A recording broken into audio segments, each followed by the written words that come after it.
Our last topic for today, so I misspoke last class, last lecture, it's not systems with x and t. We're going to look at systems in two variables. So, for example, if you think to back in the earlier in the semester, when we did the predator-prey model, right, where we had one variable x for our prey and one for our predator, we're going to look at that model in a bit. But the way that we're going to do phase analysis in this case is going to be a little bit more complicated, okay? Because now we're going to be in two dimensions, okay? And so the way that we're going to do it, rather than we can't graph one variable and then have dy dx dt be the vertical axis, right? Because we've got two different variables that we need to graph. What we're going to do is we're going to represent the direction of the derivative in terms of short arrows, vectors. So this is going to give us what's called a slope field. If you're familiar with those, you probably saw them in Calc 2. You definitely saw them in differential equations if you took it. So basically what we're going to do is we're going to represent the derivative kind of by an arrow. We're only going to represent some of them, so it's not actually going to be fully a slope field because that actually gets too complicated. But we're going to look at systems like this. So this is a system of two linear homogeneous differential equations. So dx dt equals y minus x squared, dy dt equals y minus x. Okay? And so what we're going to do is we're going to look at where each of these are 0. Okay? So if dx dt is equal to 0, then what that means is that in the x direction, right, so in the horizontal direction, we're not changing. Okay? So if dx dt is equal to 0, that means that our equation is going to be going either straight up or straight down, right? Because there's no motion in the horizontal direction. There's no motion in the x direction. Similarly, if dy dt is equal to 0, that means that we're only moving horizontally, right? We're not going up or down because the y value isn't changing, okay? And so if you look at the solutions here, y minus x squared equals 0, y minus x equals 0, well, it's pretty obvious that dx dt equals 0 when y equals x squared. dy dt equals 0 when y equals x. Okay? And so these equations, the curves where one equation is 0 are called nullclines.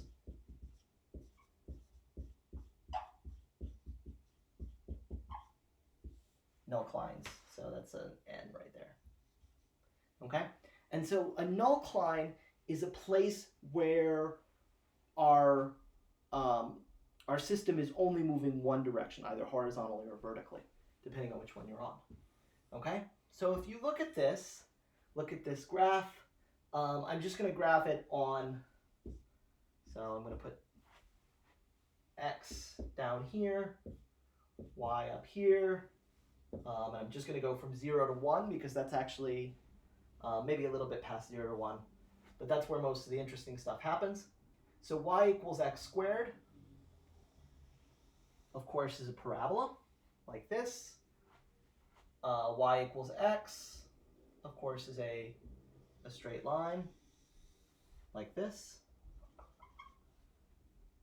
And what you can see is that they cross at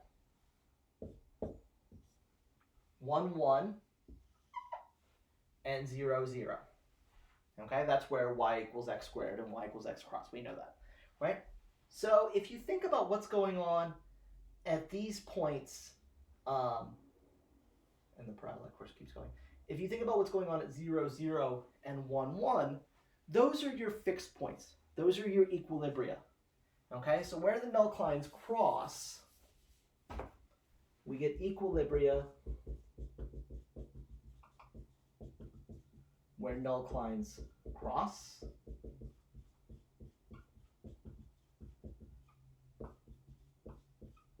Because if you think about it, at 0, 0, since it's on both curves, you're neither growing horizontally nor vertically, right? Similarly, at 1, 1, you're neither growing horizontally nor vertically. So those are equilibria. We'll talk about what those equilibria look like.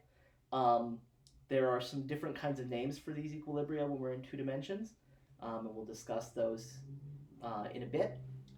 But what I want to talk about first is kind of what's going on everywhere else, okay? Because that's going to illustrate what kind of equilibria these are. So remember, on y equals x, dy dt is equal to 0. So we're moving horizontally.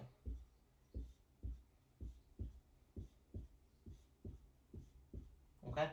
So these arrows, the length has nothing to do with what's going on. I'm just drawing that we're moving horizontally. It might be more or less. I'm just trying to give a direction. Similarly, not only are we, well, actually I should back up a little bit. So either we're going horizontally like this, or we're going horizontally the other direction. Okay? And in fact, how do we decide whether we're moving horizontally this direction or horizontally that direction? Well, if you think about it, it's going to depend on whether dx dt is positive or negative. Okay? So the directions of these arrows depends on whether dx dt is positive or negative. Is the horizontal coordinate increasing or is it decreasing? Now, for these points, anything on this line, we're above the parabola, so y minus x squared is going to be greater than 0, okay? And so the x coordinate is increasing. Similarly, on y equals x squared, we know that we're moving vertically, right? So on y equals x squared, we're either moving vertically down or vertically up. Here, for example, well, we're moving vertically down because dy dt is negative, right? So if you take a point on the parabola here, y minus x is going to be less than 0,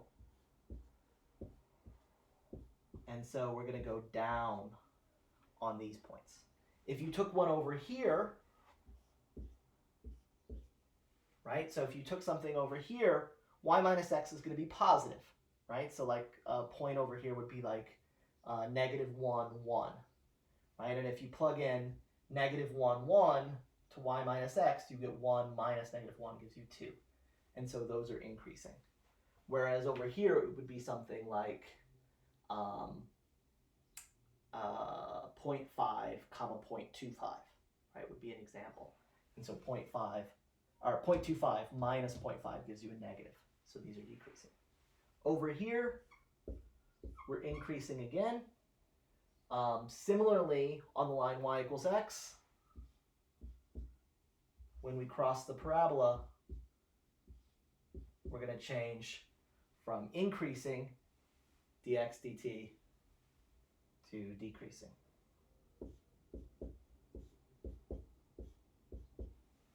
Okay?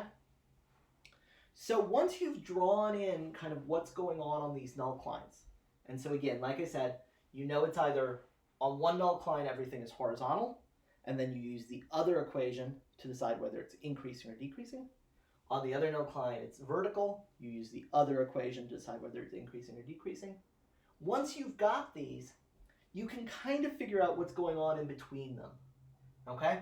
So for example, if you look at anything in this range, well, you are going to be both increasing vertically and increasing horizontally. So any kind of equation along here is going to be increasing both directions. Okay? So if you drew in a particular arrow, right, they might be doing something like this. They're always going to be angled diagonally up. Whereas if you look at something in here, they're always going to be increasing horizontally, but decreasing vertically, because they need to be moving from one of these to the other, right? So here, in this region, dx dt is positive because we're still larger than the parabola, but dy dt is negative. Over here, when we're smaller than both, they're both going to be negative. So we're going to get diagonally down that way, somewhere like over here, where the horizontal is negative, but the vertical is positive, you're going to get behavior like this. Okay? And so let's talk about these equilibria now. So we've got two different kinds of equilibria here. So I didn't necessarily talk about classifying equilibria in this class. I kind of cut that section out. But what you can say kind of loosely is you can think about what's going on around them. Okay? So if you look at this equilibrium here, you can see that the arrows are kind of rotating around. Okay? So if you follow these arrows, this one's kind of going this direction, then it's going to diagonally go up. If it crosses this, it's going to go up vertically. If it crosses here, it's going to go horizontally. And if you kind of follow these arrows around, you're going to get something that either looks like that, or it could just go directly around in a circle, and it could form some sort of like fixed cycle, or it could actually also spiral in to the equilibrium there. Okay? So these are three different kinds of equilibria that can occur. So, and we can't tell which one is which from the phase diagram. It'll depend on exactly some more detailed analysis. So in a sink, you spiral in to an equilibrium.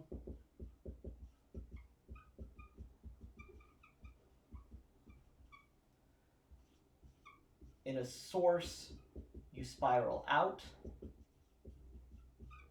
from the equilibrium. And then in what's called a center, you spiral around an equilibrium. Okay?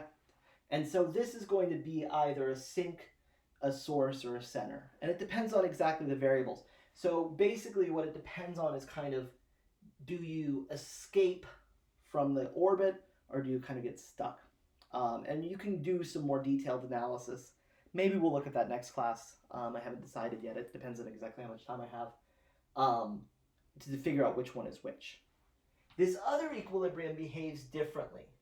So if you look at this equilibrium here, we're not actually approaching it in any way.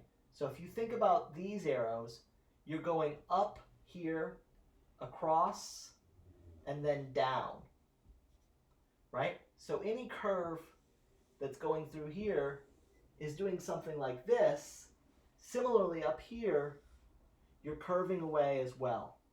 So this is what's called a saddle.